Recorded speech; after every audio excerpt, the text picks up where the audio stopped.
అక్రమ రవాణా కేసులో నిందితులకు కోర్టు కస్టడీ అనుమతించింది. నిందితులు రాజ్ కసిరెడ్డి, వాసుదేవ్ రెడ్డికి సంబంధించి 3 రోజుల కస్టడీని అనుమతిస్తూ కోర్టు చెప్పింది. అలాగే రేపటి నుంచి 3 రోజుల కస్టడీకి వారికి ఆదేశాలు ఇస్తూ జారీ చేసింది.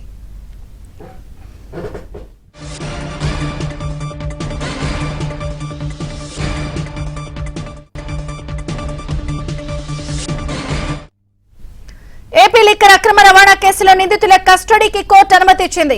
రాజ్ కసిరెడ్డి, వాసుదేవ్ రెడ్డి, కారుమూరి సునీల్ ను రేపటి నుంచి 3 రోజుల పాటు నాంపల్లి కోర్టు కస్టడీకి ఇచ్చింది.